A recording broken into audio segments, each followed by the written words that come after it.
Good. It's moving again. Yay.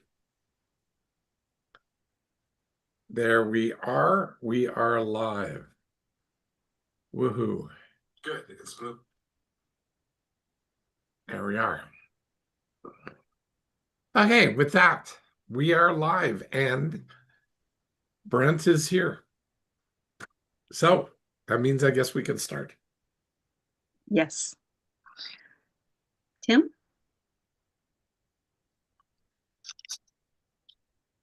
Apologies. Just attempting to get myself oriented here. All right. Well, welcome everybody to Tuesday night's BDE. Just a quick housekeeping item before we get started. If you haven't had an opportunity to already, Blair does have his study guide, the BDE Insider Notes. This is an opportunity to get all of the historical and the ongoing notes for the Blair Dunkley experience, and where we're doing the reboot series over this last 2-3 weeks. This is a great time to get started with those BDE Insider Notes. That way, you get off on a really good foot moving forward with all of the mind models that we're talking about. This is a chance to get all of the notes, a lot of stuff that we don't actually cover here live. Depending on the conversation where it goes, you can actually get a really in-depth look at the mind models in these insider notes. So again, as I mentioned, you can get all the historical notes and all of them moving forward from episode 318. And this is actually episode 346 tonight. So you can grab that for $25 a month or $300 a year. And you can grab that by going to www.blairdunkley.com/BDE-insider-notes. And you can grab those. If you're coming to us on YouTube tonight, welcome. Great to have you here. And if you will, just give us some love and some comments as we go throughout tonight's BDE, because we'd love to come back and be able to take a look at those comments and be able to respond and do all that. So if you're on YouTube, thanks for being here, and leave us comments. With that, welcome you guys to tonight's episode of the Blair Dunkley Experience. As I mentioned, this is the 346th episode where we discuss mind models. Mind models are a collection of extensively tested thought frameworks, skills, and behaviors that enable people to transform their lives intentionally. Your host for this evening is Blair Dunkley, the creator of mind models. We are Tim and Becky Graff, your co-hosts and certified mind model coaches, along with the amazing Patty McClurg. And the BDE is Blair's free gift to you and is an opportunity to learn, experience, and practice these mind models in a safe real-world environment. Mind models have helped Becky and I personally in every area of our lives, not only in business, but personally resolving an 8-year issue in our marriage within a couple of hours, and to the navigation of grief and PTSD from a tragic accident where we lost both of our daughters in an accident in 2020. My models have allowed us to be more effective and increase our capacities and our speed of recovery without traditional counseling. We look forward to tonight's discussion, and again, welcome everybody to the BDE. With that, want to check in with everybody. Last week, we talked about, with this reboot series, last week we did Ask versus Tell. And we had a great discussion last week and wanted to check in with those that are here and see if there was anything that they noticed, anything that came up for them in regards to Ask versus Tell, any leftovers that you noticed or came up for you over this last week. Anyone have anything that's on with Yeah, us? I got something.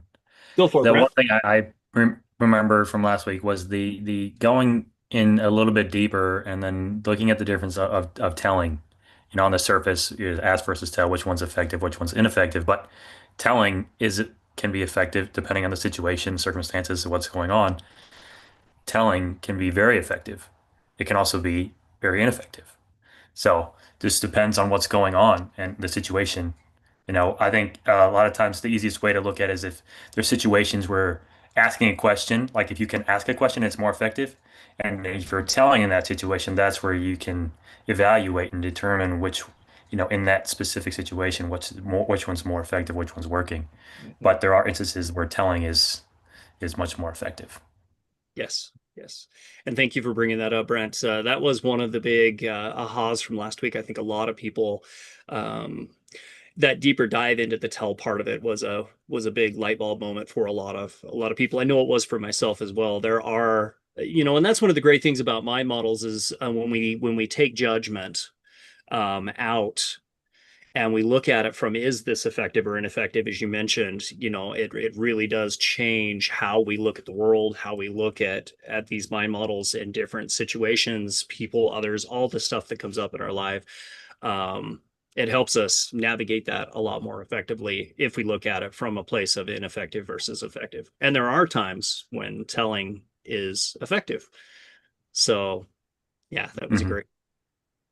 Yeah, I think as well with the telling, we also, what was it we came up was the sharing, filling in and sharing as well, going into that as well, the difference of the between those and what makes them difference between just telling and the aspect of filling in and sharing, the subtle differences of that where it's coming from. And I think the one thing that stuck out for me there was the difference. What was it? It was the like the who benefits it, I think is what I'm picking. Like I can remember is it for me? Is I'm sharing like sharing is for like for me, and filling in is for the other person. Mhm. The information who's getting that for, what is it for? The information coming across, what is it for? And that was something that I noticed. So, but the differences between those and where they fit. So Yeah. Yeah, that was another part of that where that the tell, the ask versus tell, and then going deeper into that. So, and asking questions is very effective because I've used it in situations where telling is just much more easier to get information across if you don't, it's just, matter of time or you're rushed. You're like, I just say it because it just you just quicker, right? But asking the question, it just doesn't take that much longer. It's just more effective. yeah, And And in interacting with the other person, they think, even if they're used to a situation where you're telling and they're like going back and forth, asking the question is a subtle shift. And I notice it. I've noticed that, like, oh, they're like, well, I never thought about that, or I didn't think I didn't think like that. So, and using the non-judgmental words like effective or ineffective is makes a difference too, compared to right or wrong. Using those, like, Yeah. and then someone who doesn't typically use those, are more in judgment. They tend to repeat those words and go, oh, effective. What's effective? The question they're thinking specifically what you asked. And then, so those are that's what's going through their mind on how a question works. You can then just start analyzing how they're processing it. for sure. Did you have something you want to I was share? just saying it was really interesting listening to you talk, Brent, like by asking questions, who is it then about? It's about them. You're actually taking the Hmm. extra couple seconds for you instead of it'd be so much easier just to tell them what to do versus empowering them to think critically to develop that connection for themselves, which actually in the long run is more effective. So appreciate your share because that's a big part. So many times we get connected to our agenda and what we want and even using Hmm. questions from that perspective, but I think it's important to highlight what it actually does for the other person. Blair, did you have something? Yeah, well, I was going to just ask, so how does that work? Because you said it's much more effective. So what makes it, Becky, what makes it more effective? For them, Yeah, because it creates curiosity for them. It allows their brain to open and receive information, and then they can process it in a way to make connections for themselves instead of just receiving information that they may not have true clarity on. It provides them access to that functionally. it does. And how does that impact it if you're in a work environment? It allows it allows a level of ownership to be taken from the people you're working with, and so it creates a more harmonious working relationship because there's a higher level of clarity. So by go ahead, you're getting Okay, ready. so yeah, I was going to say you said something there, a harmonious level of clarity, and that is really effective. Now, one of the things that I was wanting to have, well, find a moment here, and that's the moment I think to point out if you're growing human capital, if you're a manager or even a peer working together and problem solving, some people want to be told so that they can sidestep responsibility or accountability or even authority. But what happens when you take that responsibility, accountability, and authority, and you ask questions to engage people curiously so that there's true curiosity with that person and how they're engaging? What do you think happens? Back to you, Becky. I Sorry. can say for me personally, I know what happens for me is What? when somebody asks me questions, I feel valued. I feel like my voice is heard. I'm able to contribute, and that typically lends to more effective alignment behaviors. Like we're able to grow the organization. I feel connected to my people Right. instead of just being told what to do and I'm off to do what I was told to do and I either screw it up or I did it right, gold star me, Yep. versus feeling like I'm a contributor to the process. So Cool. my confidence is increased, my problem solving, my awareness, my clarity, and my willingness to contribute and some things that I may see differently that can help the organization shifts because I'm not just checking the boxes of you told me to do X, Y, and Z versus asking for my input. Correct. Laura, Leslie, what do you perceive as the benefit or not?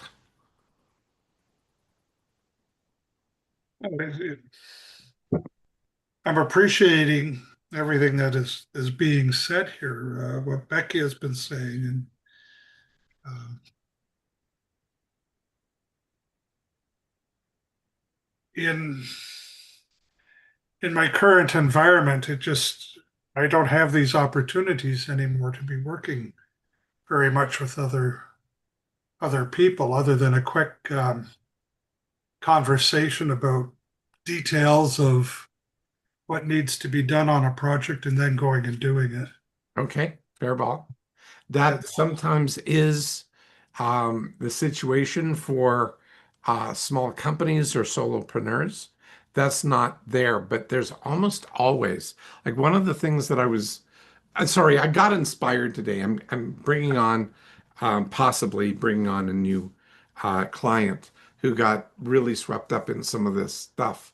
And I was just thinking about it from his perspective, and a semi he's an entrepreneur that runs groups, like a team of people, um, as somebody who he's a programmer. So as such, his organization and overseeing is there, and just sharing with him some of these mind models, and especially ask versus tell today, got him incredibly curious about the amount of clarity that you can actually pull from people to enhance their capacity. Anyway, that's all I really wanted to say. It's about, like I've said before, but I'll just say it again. It's about building an environment where you're actually building and investing in human capital. And You know, Blair, yep, oh, go ahead. but I was going to say what you just shared, I think is a beautiful segue into what we're talking about tonight. Yep. Because if you're able to, through the questioning, ask versus tell, like the ebb and flow of that, increase clarity that increases capacity, a lot of times that comes through specifics on what we're going to be talking about tonight. Because if we're able to do what we're talking about tonight, and I'm being vague, Patty's going to fill us in a minute, then we are able to identify something that's either effective or ineffective, and then be able to create or innovate, tweak, change, test something differently to be able to get more resourceful, et cetera, et cetera, et cetera. So with that, Absolutely. Patty, I throw it over to you. Thank you. Thank you. So tonight's topic is naming and labeling. We're doing a deeper dive on naming and labeling. Leslie, I see you. Big smile on your face. Has naming and labeling meant something to you? yes, it's uh, early on in starting with mind models. It was something that had been said a few times, and it took a long time for me to understand, but uh, it has developed. Still needs some work probably, but um, it's just a topic. It's a mind model that So I'm what just have looking names and forward labels, to what it. have names and labels done for you? It's helped me to define um, situations, um, and then be able to respond better to them. Um,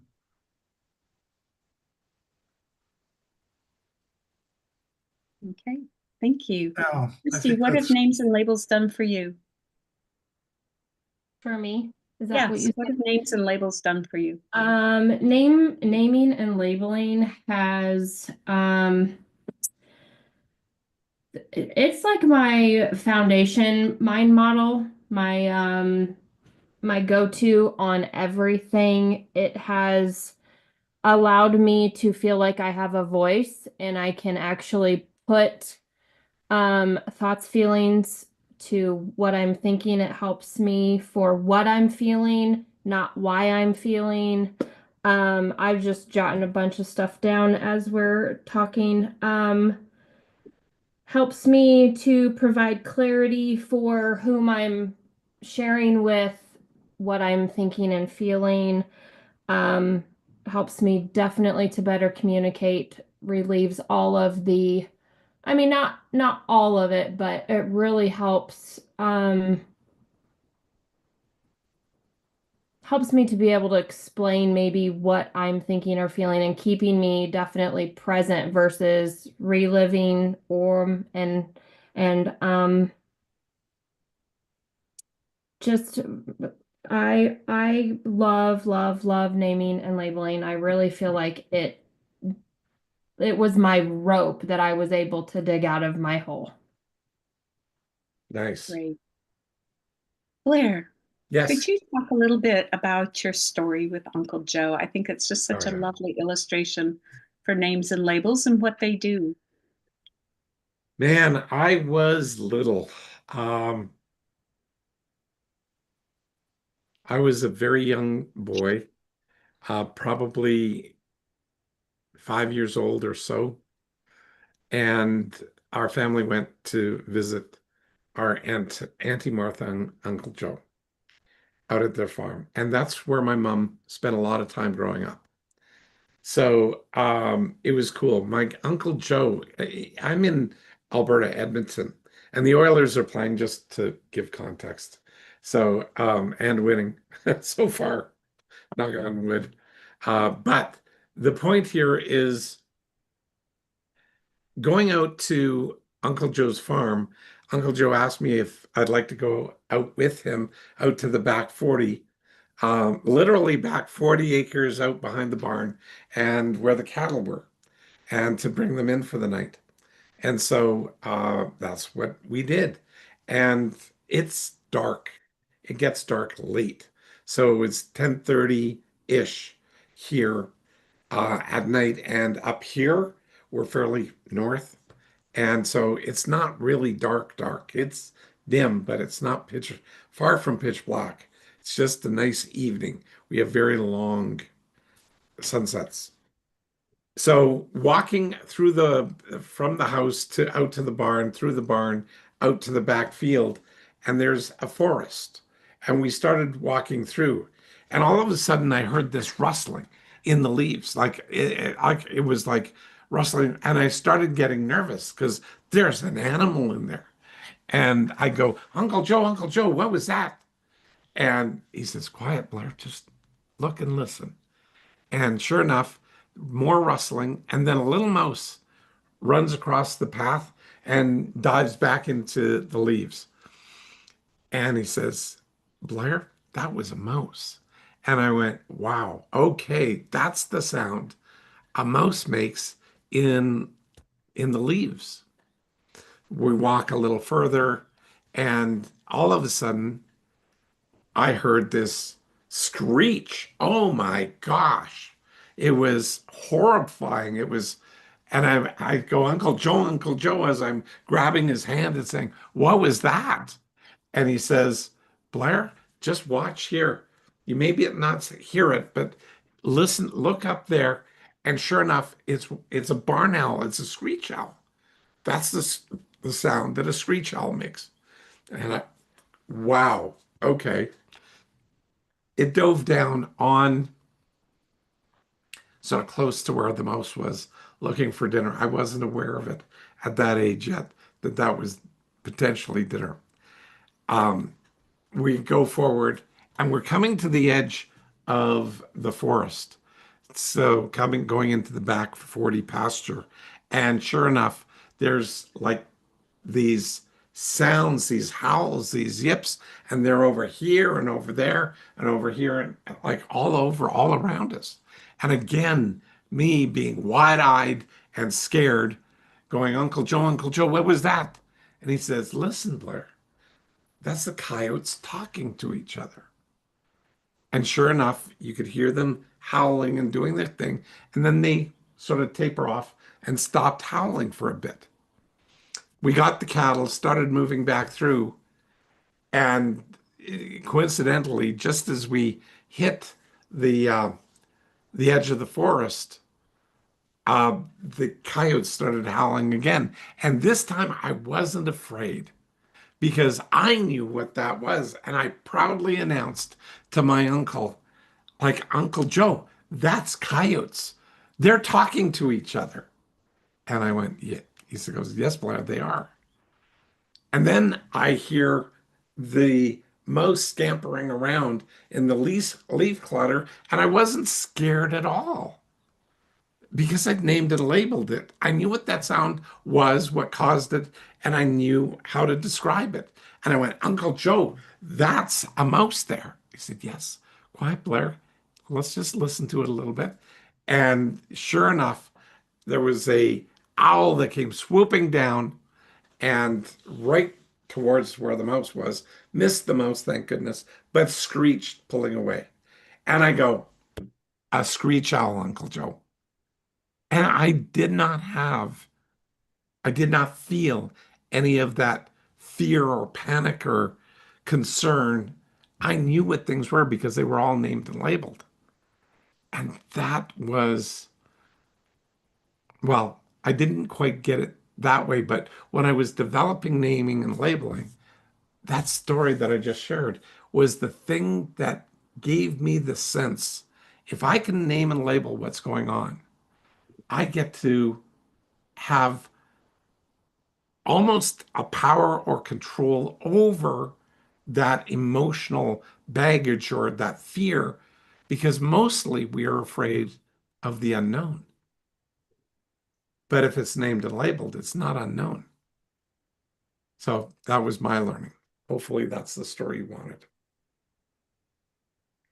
That's great. I love that story. I absolutely love it. I see it working in my grandchildren's lives. They would come over to the house and we'd be playing downstairs, and all of a sudden the furnace would come on, and it was like everything would stop and their eyes would get as big as saucers. What's that? What's that? And they want to run for my arms and they want to know that they're okay. And I'm like, okay, that's the furnace that comes on. It heats the house. Mhm.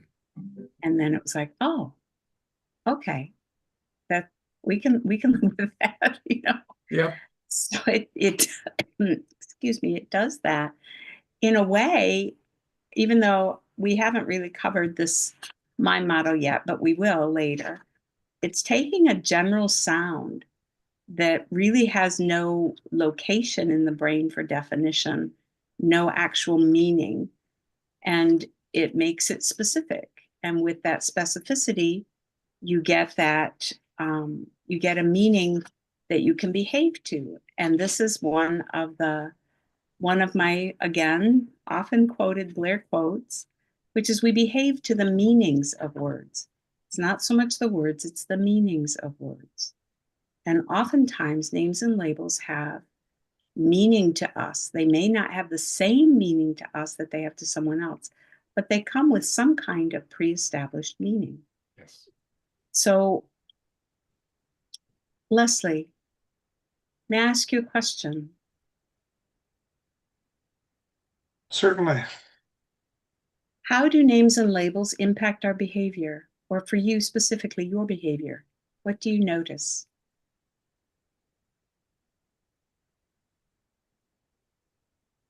If I'm able to name and label something, it gives me opportunity to pause and consider a response.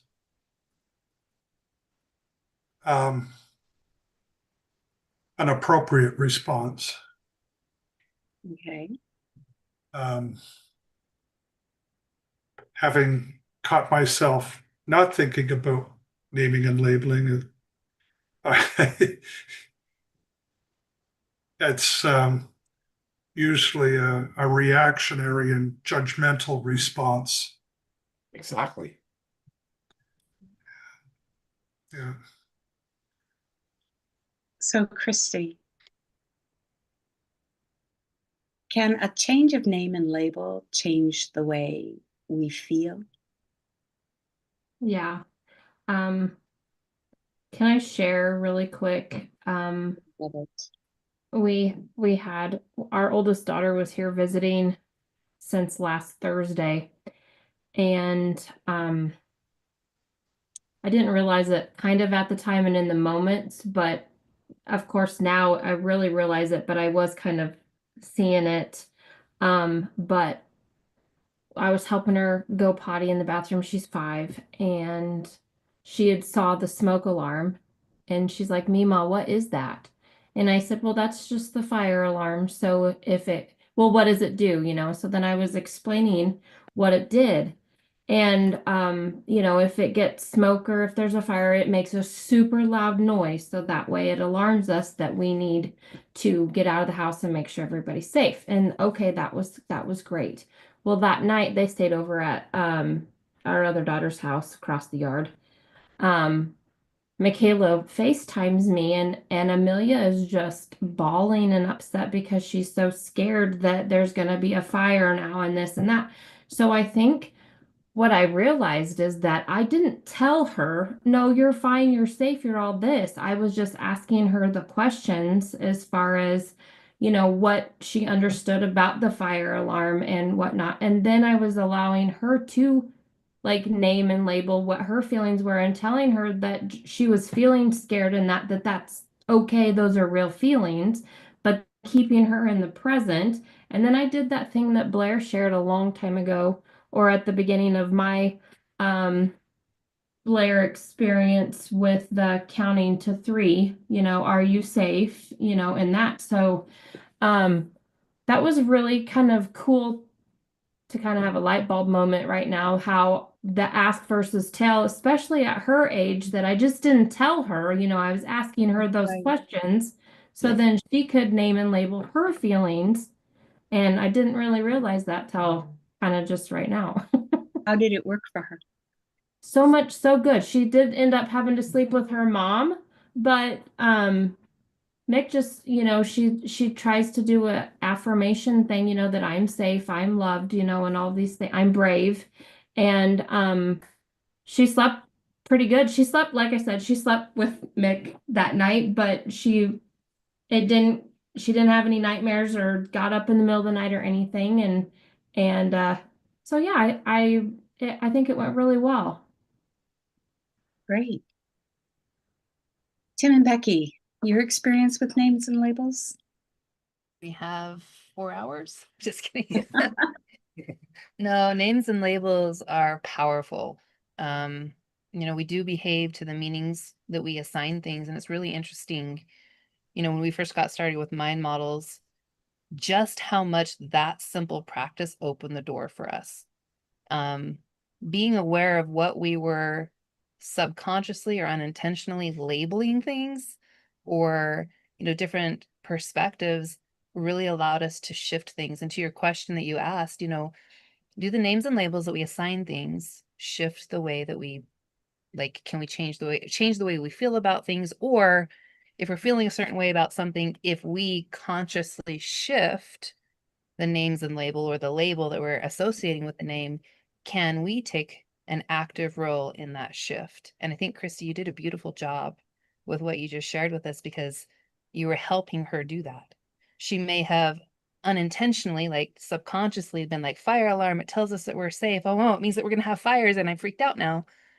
But you're able to help her connect to her understanding of what it is for her and build on that, which is a very big deal. So it's, I think, a great example of what you can do if you've named and labeled something in your head.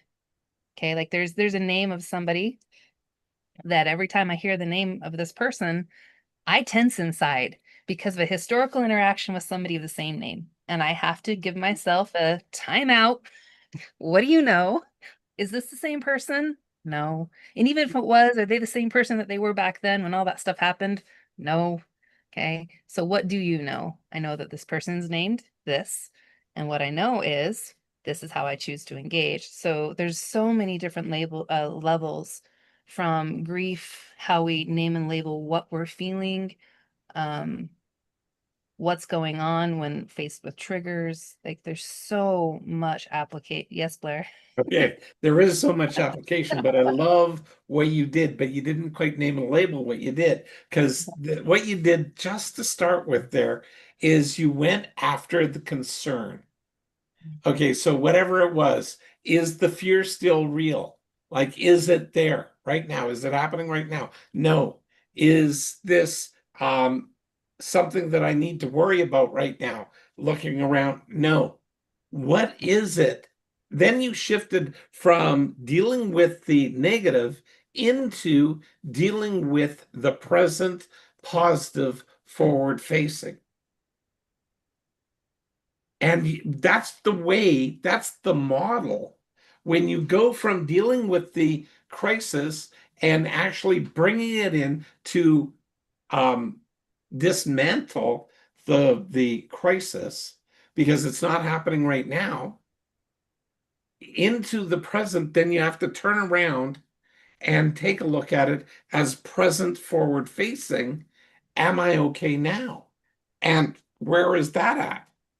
So that is huge. And it's naming and labeling at each segment, because I have to have clarity on what it is named and Bingo. labeled so that it can be moved, like the functionality with anything that we face Yes. has to be named and labeled and evaluated for effectiveness based on what we're wanting to do with it or not do with it. Sometimes there's power in naming and labeling. I'm in a funk, I'm in my mess, I'm going to stay in my mess. What's going on for me right now? I've named and labeled where I'm at and what I'm doing, what I'm choosing to do. Exactly, but you haven't named and labeled it with it turning into from present into forward facing. It's just staying in the present and looking backwards. And that enables people to stay in their funk. But That's why mind models makes us mad, because we know how to shift from there to move forward. Exactly. I know. Like It- I'm doing all these things. Is it effective for me? No, I know it's really not, but I really Yes, want to feel my feels right exactly. now. I just want to have a little temper tantrum right now, I love so I'm it. going to. Yep, I'm gonna do this for 5 to 10 minutes, and I literally have set a timer Yep. for myself, giving myself the time and space to do my thing, and then I check in again. Okay, what are you feeling now? Yes. What do you know about it right now? Yep. And what I do. Sorry, I talked. Tim and Becky. Well- It's Tim's turn. Well, no, it's just funny that you bring that up, because I don't know how many times we've had that conversation. In fact, I remember saying it about 3 nights ago. We were laying there and I'm like, man, these mind models, Suck. they suck They sometimes. suck 'cause in a I- good way. Very Yeah. effective. No, hey, I've been with them for 50 years, so I go, they get frustrating some days, especially when you don't want to know how to fix it. I'm like, sometimes ignorance is bliss. It truly is. But Yeah, yeah, but one of the key things here, we'll grab you in a second, Jane. One of the key things here is that it's always a process. And one of the things that I do not only believe, but demonstrate here with all of this, all of these mind models lead to behaviors that are either effective or ineffective.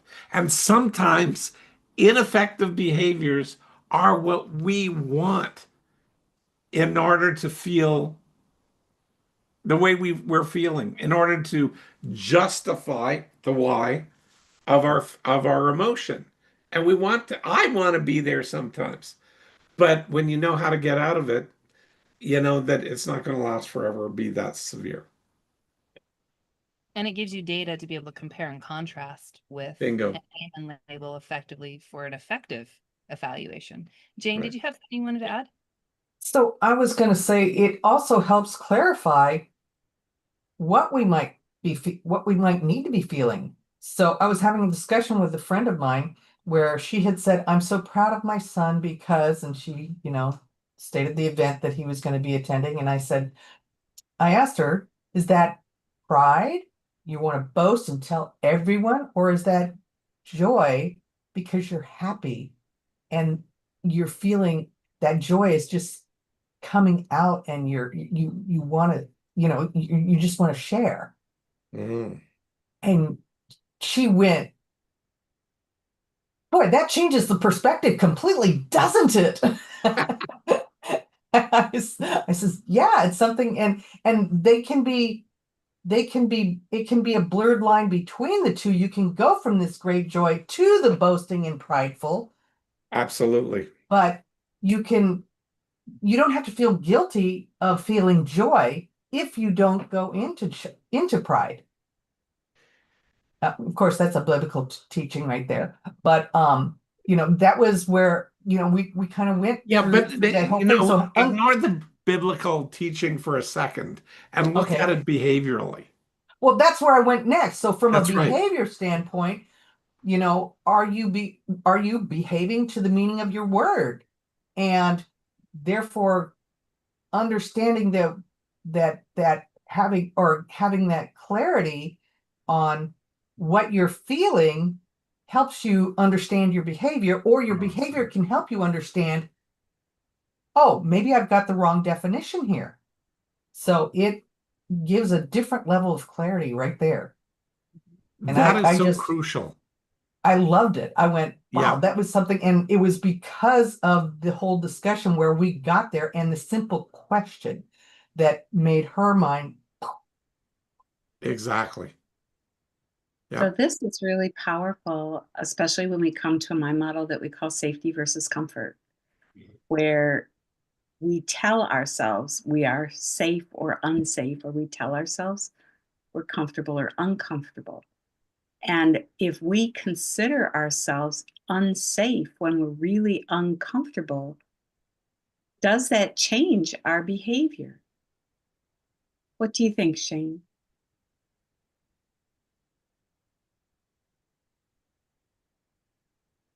Yeah, you'll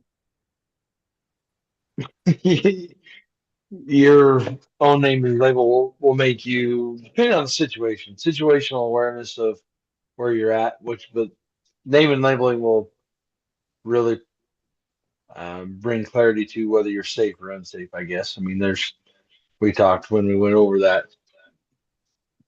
safety versus comfort a couple weeks ago. Just it depends on what you're used to in the situation. There's some pretty dangerous situations on the ranch that I'm fairly comfortable with because I've seen them enough that it just kind of react. Mhm. Mhm. They There's don't some feel so unsafe to you. You've done them, you deal with them. It's just something else to deal with. Yep. And doesn't the reaction that, that in this case, the cows have towards you, is their behavior is related specifically on how you behaved. Whereas if you had reacted with fear, hey, they would have gone, hey, let's take care of this guy. yes and no. Situational. True. When the cow was laying on me this spring trying to kill me, she was there was no fear there for it. It's like, okay, Shane, what are you gonna do now? Yeah. I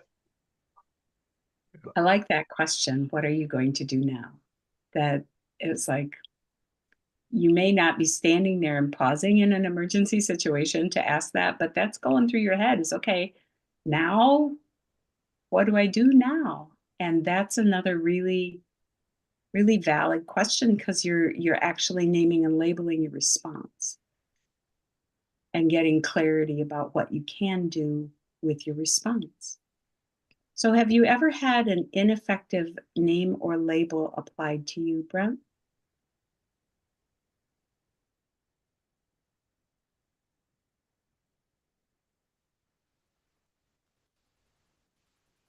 Yeah. Yeah.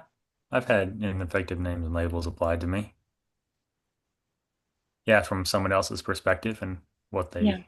they were thinking that I, you know, labeling me as, to so I can, to be identified as that as such. And it does stick with you. But it was so I think when I was younger, I think I've gone over this once before a while back, but like aggressive, like the Oh. behaviors as Right. younger, so that was that sticks with you for especially yeah, like in family. So it's always something that's there. If they're not around all the time to see it, so Did it's you just behave to that? what's Did you that? did you notice yourself behaving to that label? Not aggressively. Well, not not as if how they were labeling me. I was just how I would behave to it as being, frustrated or not understood. As kind of confused.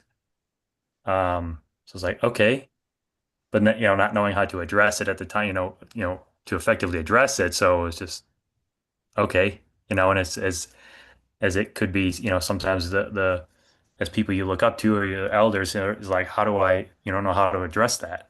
Yeah. How does that come up? So yeah, so that it makes it difficult in there. So, as far as they know, nothing changes because they don't see anything different or hear Right. anything different. So it's the same. Yeah. So yeah, I've that's been noticing little children's t-shirts. Here comes mhm. trouble, Yeah. or I am trouble. Do you think that I mean, we smile and we laugh, but do you think that impacts in any way the way that child is treated or what is Mhm. expected of that child? Yeah, I would say so. Yeah, I mean, as other individuals, we would behave to those words, saying that, and we would Yeah. behave that toward that individual that is how they are, and that's what's going to happen. So you start to behave towards that, and Yeah. then if you're pushing that, then eventually, you know, maybe subconsciously you're trying to get that situation, you're setting up that situation so that behavior comes out in that situation of the other person. So it does happen. So Mhm. it continues on in that situation. So I I definitely it definitely impacts the behavior on both ends. I'd say, the labeler, the person, labeling and the person being labeled, it affects both. It Mhm. does. It really does. I know in the hospital, working as a nurse, to have a patient who is, we get report and the patient is labeled non-compliant. It's Hmm. like kiss of death to be labeled non-compliant. And um, it might just be somebody who's confused, Hmm. doesn't have clarity. Yeah. I had to take some providers to task for my mom. She didn't have her hearing aids in, and they're like, she's not doing what she's told. I'm like, she can't hear what she's being told, you Hmm. know? It's and then my mama bear thing comes out, and I'm like, back that off. But anyway, it's like, that there are lots of reasons, really impactful reasons when people behave certain ways. And for us to get curious and to look at that and say, okay, what's going on? And allow a person their own names and labels for what's going on Yeah. Hmm. instead of our own. So, um, have you ever had an ineffective label hold you stuck, Leslie? Have you ever had an ineffective label hold you stuck?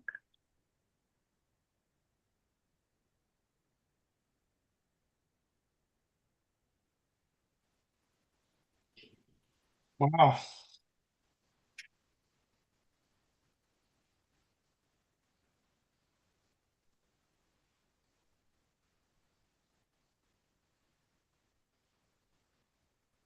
I really don't know. Nothing is coming to mind. Nothing's coming to mind. Oh, names Yeah. before, but you That's know, okay. Anybody else have one like that? I know Blair has one with an ineffective label that held him stuck. Do any of you others, Tim, you have one? So I don't know that it's an ineffective. Well, It's an interesting combination. huh? Ineffective. What does ineffective mean? Yeah, I was gonna say I don't know that it's an ineffective name and label, but one of the things that I did well in school, did very well in school, Mhm. and I got named and labeled as a smarty pants, and I got teased a lot. You're the smarty pants, I would raise my hand and oh yeah, the smarty pants, and honestly, it made it rough in school. There was a lot of times where I wouldn't raise my hand because I was, you know, afraid at that point of whatever backlash I might get from my fellow peers. And so holding me stuck in a lot of ways, I held myself back because I didn't want to be teased. I didn't want to be, the laughing stock or called names. And so even though I was smart and a Mhm. smarty pants, which I don't know is necessarily an ineffective name and a label, Mhm. but it was the outcome of what that was, and so I didn't fully lean in and apply myself a lot of times because of the backlash. So, uh, Tim, yeah. would you say that that name and label led you to some self-sabotage? Yes. Yeah, for sure. Yep. So looking at names and labels and their impact on our behavior, because we behave to the meanings of words, and other people behave to the meanings of words, which is one thing that I think it was Brent who was saying it goes both ways. Okay.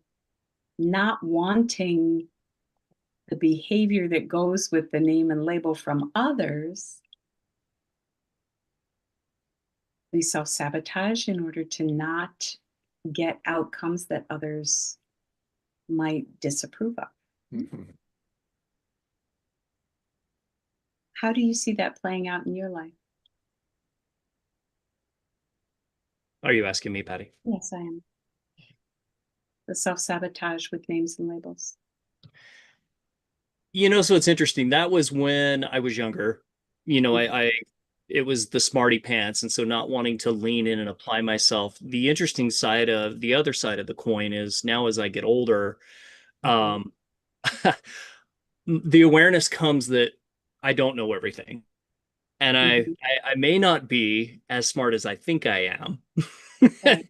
And so it starts to play with my head and feeling like it's slipping. I'm Mhm. not smart, or, man, the words aren't coming now. I'm in my mid 40s, and I do a lot of times feel as if it's slipping. Words aren't coming when I go to think of something, the word's not there, and I tend to beat myself up because come on, Tim, you're smart. You got this. And Ah, it's not there. And so I think it's kind of there is that self-sabotage part of it, especially now as I'm aware that I don't know everything, but yet for so many years I had all the answers, it seemed. And so yeah, there's definitely some self-sabotage going on there. Okay, there's some research in that area. When we're younger, have you ever noticed that young people have a tendency to sense that they know everything mhm. Hmm. frequently? Okay. Well, the reason is that they don't have enough experience of knowing everything, so everything that they've learned is more or less current. Okay, so everything that they've experienced fills them up. But then as you get older, you start finding contradictory evidence to the thing that you thought you knew. So now you don't think you know it as much because there's another side to the story and another side and another side, and we get exposed to all these other things when we didn't have that exposure before. That's how come when we live in certainty, it's easy. But we need clarity, especially as we age. But if, like, I'm working with guys in their 20s, mid to late 20s right now, and they're very smart, genius level type guys. And the interesting thing that I'm seeing is they're seeking clarity more frequently than they are certainty. But when I was in that area or that stage of my life, that's what I wanted. I wanted to be certain. I wanted the familiarity of certainty. Actually, not quite the same area like when I was in my late teens and very early 20s. I wanted the certainty. You know, that brings up an interesting question, Blair. And I'm actually that was awesome. Thank you for sharing that. Because there are so many times where I'm like, man, I am losing it. I feel so dumb. And come on, Tim. And I'm wondering if that I'm the plays. one that's supposed to be having that happen to him, not you. Well, I wonder with, people as they age, I'm wondering if this plays into, there was one of the things that I hear about this self-fulfilling prophecy, Yep, where, so self-fulfilling prophecy, the definition of that is kind of the prediction that indirectly causes itself to become true because you expect it. And I'm correct. wondering if part of this plays into, as you shared, when we're young, we know everything. And then as we get older, we start to have that awareness that we don't know everything, but we're unaware of what's actually going on to what you just explained. And so Yes. we start telling ourselves, we're dumb, it's slipping, we're losing it. And in a sense, we bring that into a truth. We start to behave and we start to act, and it becomes Well, what we we're self-doubt because we stop evaluating and Mhm. stop testing and start buying the judgment. The internal negative self-talk that is full You of got names it. that are not effective, that you have not done a effective job or a job at all at evaluating the truthfulness of, and- Correct. which is a big deal. Yep, Brent, you're behaving to that naming and labeling. Yep. And it's very, I remember we talked about this before, like sticky behaviors. Mind models are sticky behaviors. Labels are sticky too, Mhm. very sticky. And it's interesting for me to think about, out of frustration when I say something, having to give myself the timeout, like 2 seconds. Is that true? Like, don't even go down that track, because it's very easy to add, I'm dumb, I'm stupid, I screwed that up. But is it truthful, or is it just an indicator that I need to look at as data? Was we were going through a lot of the transitions that we have over the years, that's been a core piece of naming and labeling for me, is to be very conscious about what I'm choosing to hold on to as a definition for me or my behavior or outcomes of things, the definition being the labeling portion of it, so that I don't hamstring myself, because it's very easy to do. Absolutely. That's one of the things as I age, I am taking a look at aging. And so one of the things that happens is people think, oh, you're walking like a little old man, sort of thing. You're shuffling around. Well, what happens? What causes that? Well, there's two factors. Number one, I have bad hips, so I'm waiting for getting, hip replacements. So that should change things. But do I have to walk that way? No. I learned because my radiation treatment for prostate cancer irradiated my hips and they needed to heal. But I lost strength. Now I'm doing my farmer's carries and doing 10 laps around my condo, with weight in each hand. And I'm noticing my walk, my stride is changing. I'm noticing that my balance is improving. I'm noticing that my pain is less. And my story is to try and change the little old man version, name and label of me into recovering from an injury Hmm. so that I don't accept that, label and do nothing about it. What just came up for me is Shane with the cow on him. What do I do? What am I going to do now? Yeah, exactly. That's right. And you're doing something about it. It's that Exactly. behavior. That's awesome. Yeah. And I'm finding that there's a lot of evidence, like medical evidence, that if you do something, like if you exercise, if you do these things, everything can change. It's not fixed. Unless you don't do anything, then it declines. Yep. And it's just real quick, it's interesting on that point. My mom had a stroke here about 6 years ago, and she's left side dominant, and unfortunately it paralyzed that left side of her body. Wow.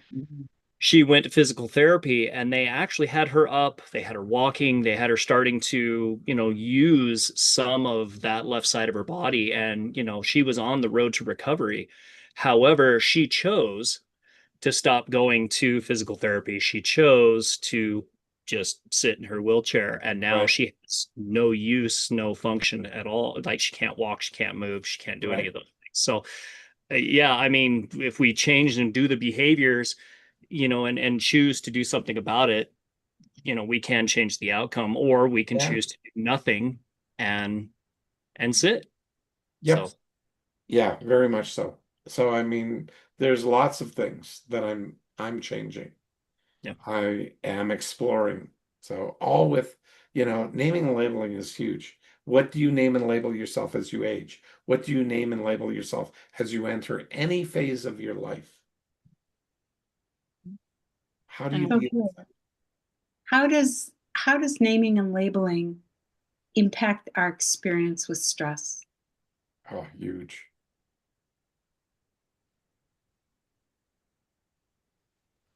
Who are you asking? You. Oh, sorry.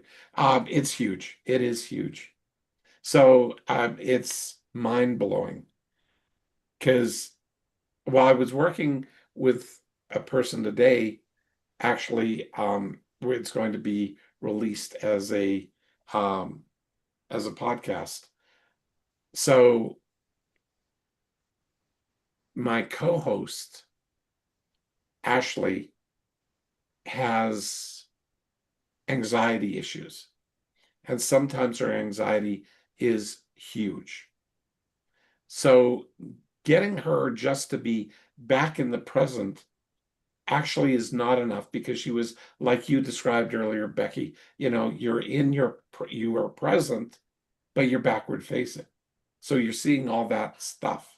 And that doesn't get you out. Getting your head turned around and your body metaphorically facing forward to look at where you're going, that can change everything. What you did um, with your grandchild was huge. It was just slightly incomplete, but then all of a sudden, if it gets completed, then again, they're back to quote unquote normal and they're okay.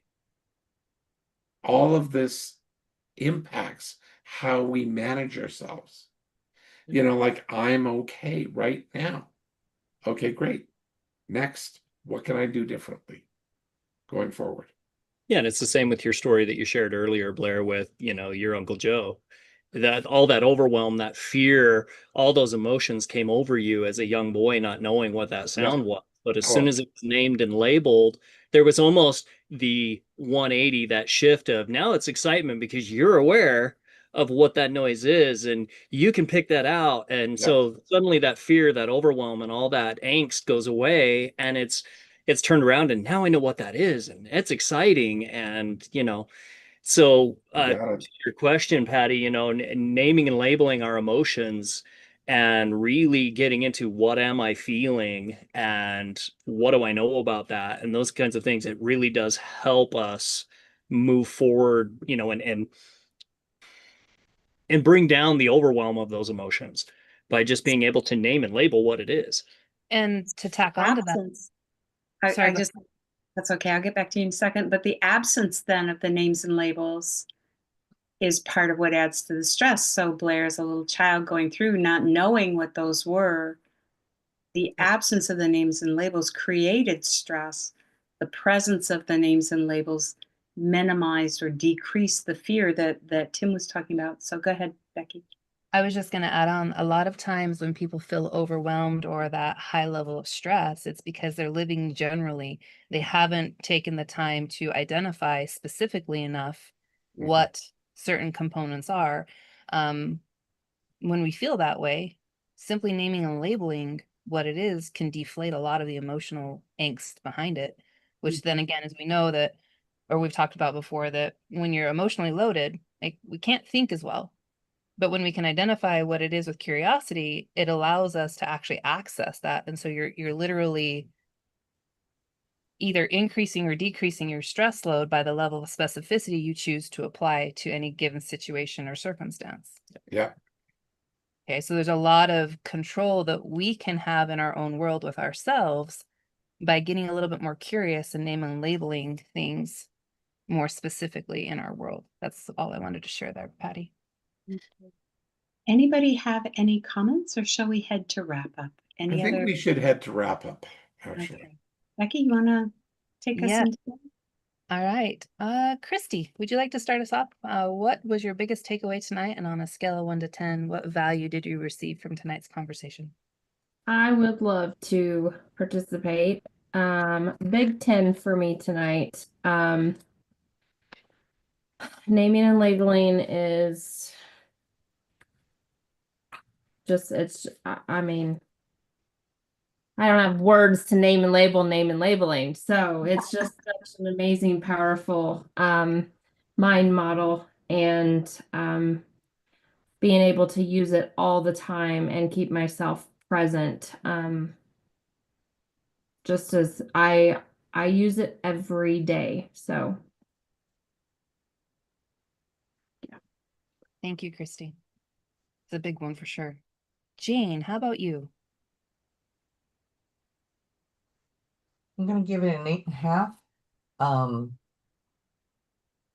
I mean, there's so much that is being said, but I usually gain like the aha ooh when I hear everybody else's wrap up, because then oh, I hadn't thought of that. I got this. So when we were talking about ask versus tell and being given information, I was given a lot of information tonight and got to participate and learned a little bit more. But when somebody else gives me their insight, that's when I go, oh, I hadn't thought of it. So that's where I'm at. Cool. Awesome. Thanks for sharing. Leslie.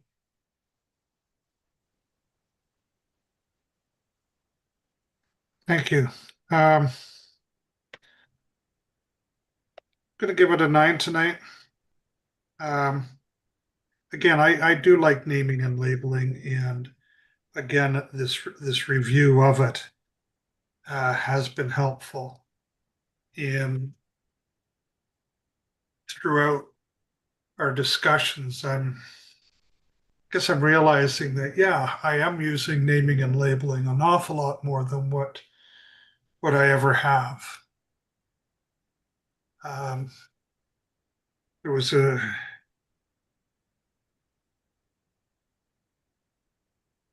our youngest son, who lives across the street from us. The neighbor took over rebuilding a fence, and hired a contractor who was a friend from out of province. They came in and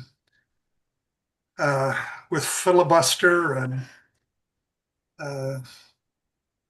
Kevin wanted his part of his fence done a certain way, and this guy was, well, he went just off the rails, and so Kevin was rather upset about it when we were talking about it, and what was able to bring this down for Kevin to a manageable level was that talking about this guy and his approach, and the the phrase that this contractor used was that if he couldn't build it his way, he was not going to put his name on it.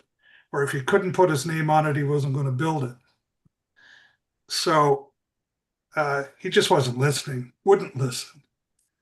But in bringing Kevin's frustration down, it was defining this as, is this being proud or is this arrogant pride?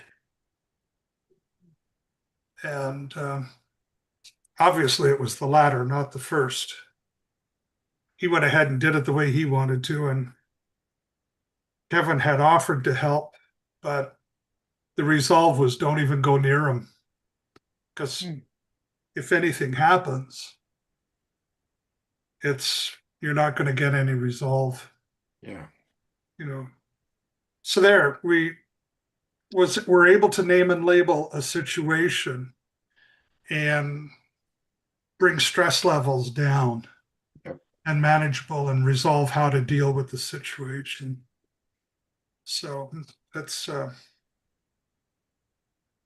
it's an excellent mind model. Awesome. I'm glad that process worked well for you guys. Thank you, Leslie. Thank you. Shannon, are you available to give your wrap up? So good to see you. Really good to see everyone. This was interesting. One of the things I got to thinking about when people were talking about their own names and labels that people had applied to them, and I got to thinking about, I wrote this down while people were talking, and this is something I feel that I did to myself in the past, and that you carry those things forward with you unless you intentionally change them. But the issue of an internal fill-in based on others' behaviors and story to create my own ineffective names and labels. So like not necessarily other people calling me things or telling me things that I am or do, but my extrapolating from their behaviors, how they treat me, the nonverbal cues, and then filling in my own names and labels based on a story I made in my head to explain their behavior. Right. You're young, you're trying to make sense of the world, and that, oh, they must think this if this is what they're doing, and then behaving to that. So it was an interesting, because I was trying to really hard to think, I'm like, we've all had, people label us ineffectively. But I just thought of the times when I was doing it to myself when everyone was talking about that. And the other thought that I had in my mind while people were talking is to remember my own behavioral baselines, like things where I started, what was home base, so that I can, detect either areas of effective growth or areas of ineffective drift. And when you kind of keep your baseline in mind, sometimes, I don't know, for me, it was something because I got away this weekend for the first time in a really, really long time, and removing myself from a situation that is my daily norm and really thinking about what is normal every day for me. I could find new names and labels to things from a different physical perspective. You're out of town, you're looking at things. What is life normally like? Hey, look at this. Hey, look at this. And where are you drifting and where are you growing and things like that, and finding a different perspective, like actually removing myself from my daily life, brought different names and labels to things than I would have ever considered. Because I'm used to noodling and thinking and self-coaching and talking to other people about things, and a change in perspective, whether it's to go outside for a walk or to, something, just the importance of that to freshen things up in your own mind when you're trying to noodle on something. I found that really helpful. Leslie, I loved what you said, like in your story, you said, what brings it down to a manageable level? And in terms of asking that question of myself, I just thought that was a great question. The other thing I thought of that I have learned, I'm starting to learn how to do at work, is to ask other people for their names and labels. It was a really interesting experience in one of my last teacher training courses. And an educator was trying to explain something to another student. And in my head, I'm like, I can tell she's not getting it. I can tell she's not getting it. And, they're going through all these different things and all these different things, really analytical, anatomy-based descriptions of what she needs to be doing. And then at the end, after like 5, 10 minutes, maybe, she finally gets it.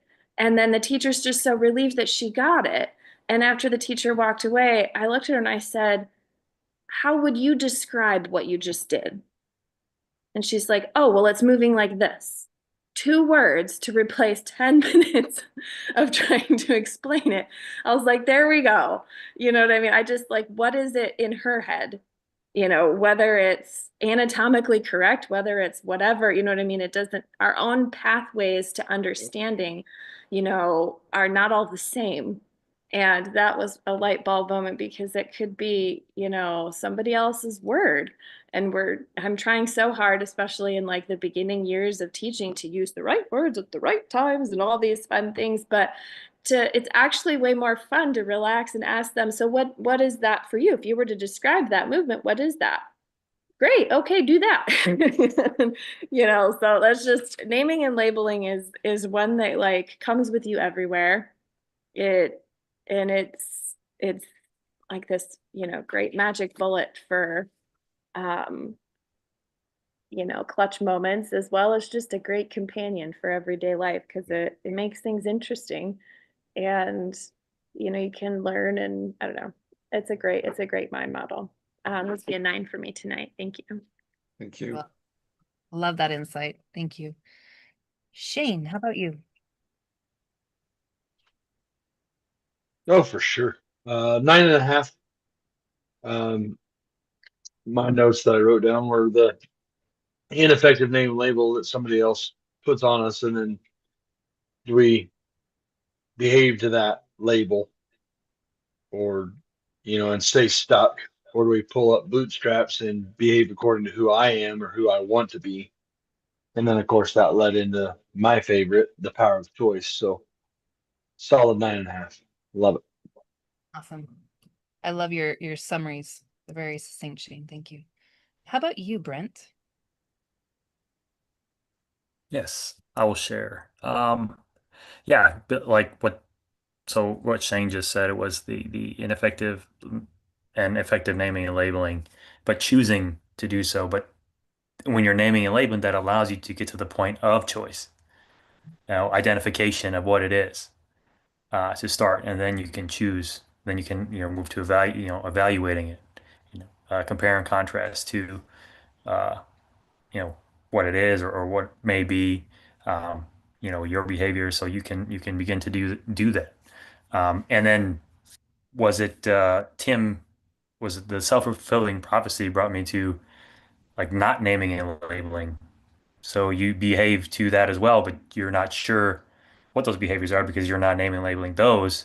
So you do behave to like you're more reaction, but that's still behavior to situations and things that are happening.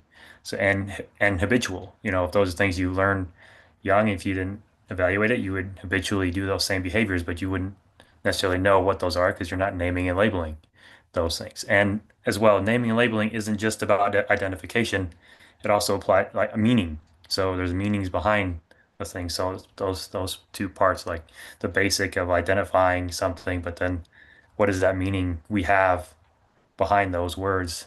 So then we behave to it.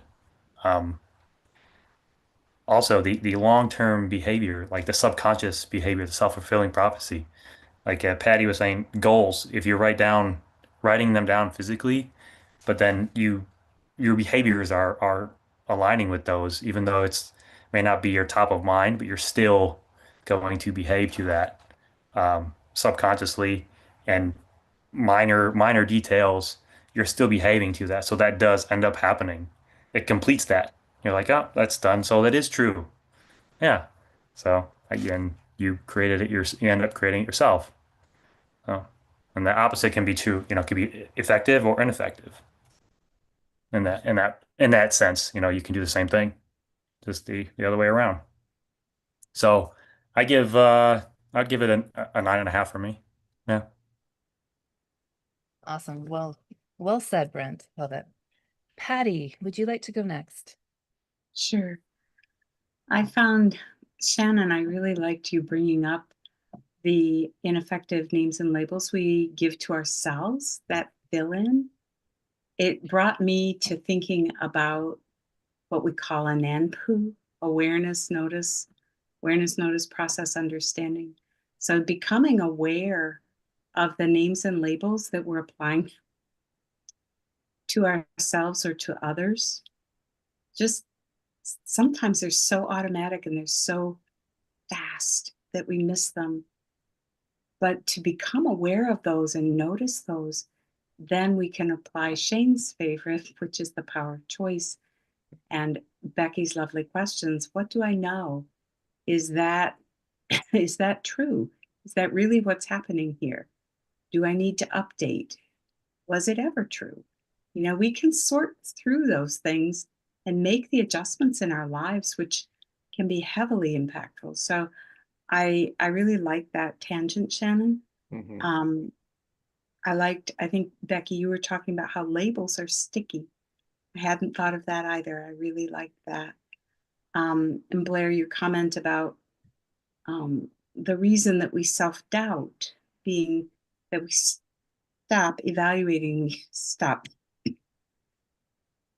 testing, and we slide into that judgment and then slide into that story. So a lot of value for me tonight. Give it a 9.5.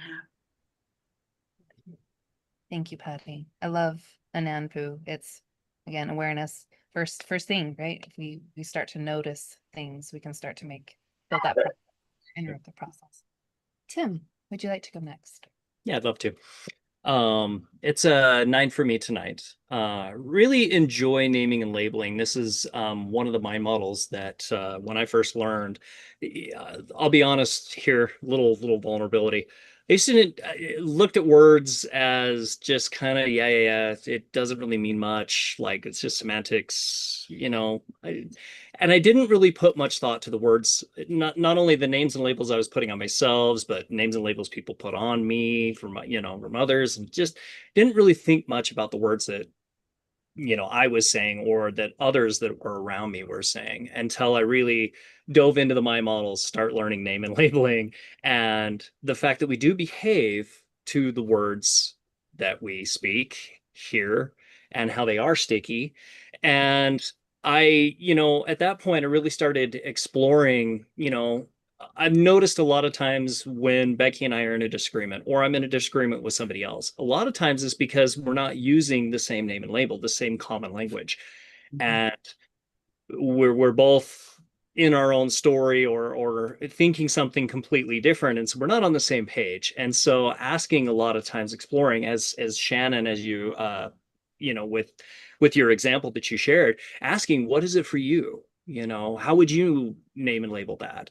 And really exploring that helps just kind of diffuse a lot of confusion, a lot of overwhelm. And the 10 minutes, like you mentioned, like a lot of that just goes out the window if we just simply ask a question and explore what a name and label is for them. And to that, one of the things that I heard a long time ago is you're the average of the 5 people that you're around. And I think a lot of that comes back to our language patterns. If you're around people that are constantly talking and picking others apart and talking down about people and the music, everything from the music we listen to, like these things really impact us and we do behave to the meanings of the words. Yep. So I really started paying attention to the music I was listening to the people I was hanging around and what they were talking about. Were they talking about self-improvement, making the world better, like moving forward, or were they staying stuck and talking down? And so, I mean, just I guess the biggest thing for me is when I learned name labeling and really started paying attention to we behave to the meanings of the words. I really started becoming very picky, if you will, about what I'm hearing, what I'm around, and really finding myself around people who are uplifting, who, you know, our movement. So that was the biggest thing for me, and it's honestly made a big difference in my life. So I'm grateful for what I've learned here with naming and labeling.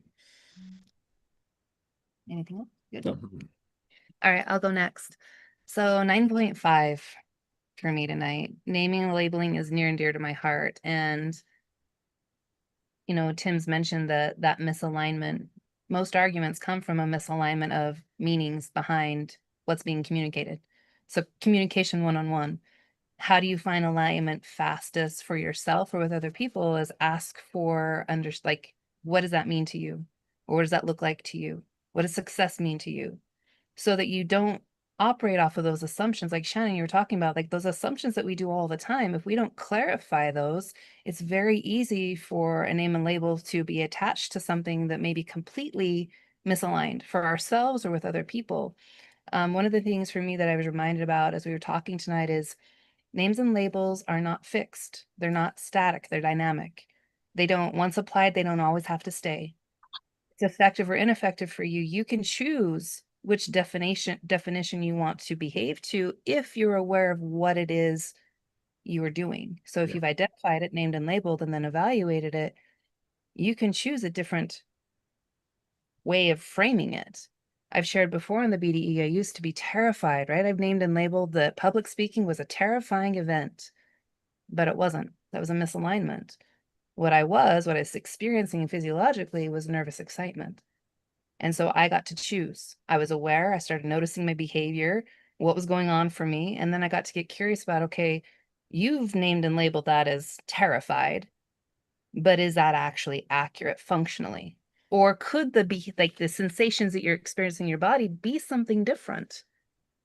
And then I got to choose. I can operate off of terrified and allow that to hold me stuck and being able to move forward in different things in my life. Or I could embrace that it's nervous excitement.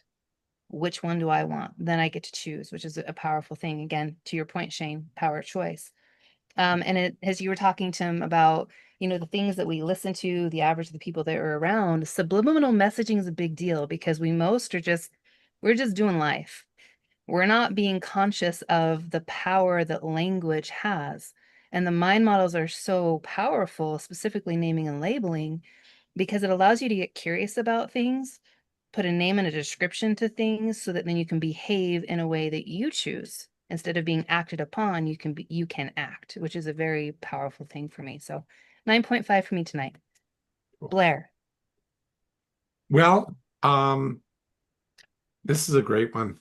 One of the things that I was wanting to see about bringing up here somewhere today, or tonight, I was thinking, you know, back in the day doing relationship and marriage counseling, one of the things I found really intriguing was when a couple would have a violent agreement. It would sound like an argument, it would be thought of as an argument, but they're arguing over, in one case that I was thinking of specifically, a single word, but they're using the words, but the meanings behind them were not the same. So it took me, I don't know, it took me 5-10 minutes of listening to this to then turn around and just ask, what does this word mean to you? It means this.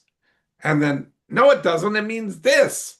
Like, you know, and so, okay, now what's one word that you guys want to work out between the two of you? And they picked the third word, like you did with yourself, Becky, right there with saying, you know, are you terrified or are you having nervous excitement?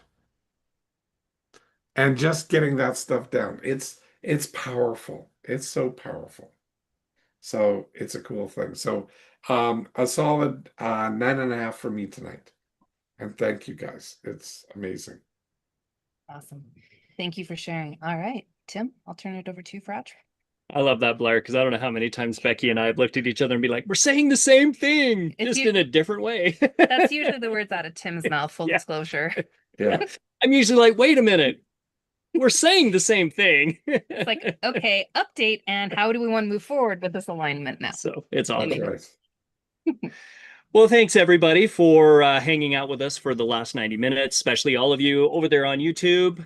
We greatly appreciate you, and hope you've got a lot of benefit out of tonight. I know I love the little community that we have. It's like I say, great minds, and being able to be around others who are moving forward. And we're definitely doing that here with my models. And so, absolutely appreciate everyone that's here. Just a reminder, we do have those.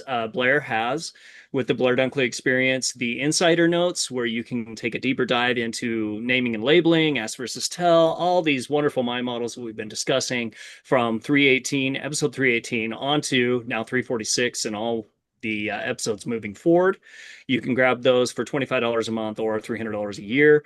Blair has those available, and it just takes it to that next level. On YouTube, hopefully, as we've gone through this, you've put your comments in there. We love to be able to go back and read it, and ask that, if you're watching the recording later, please comment, please like, please subscribe. We're here every Tuesday night at 7 p.m. Mountain, 9 p.m. Eastern, and we love to hear the feedback and everything coming from YouTube. And if you'd like to join us here on the Blair Dunkley Experience, you can reach out to Blair's website and be able to do that. You can get here, see here, you can go to rewiringthemind.com/weekly-webinar, and you can actually join us here live if you'd like to.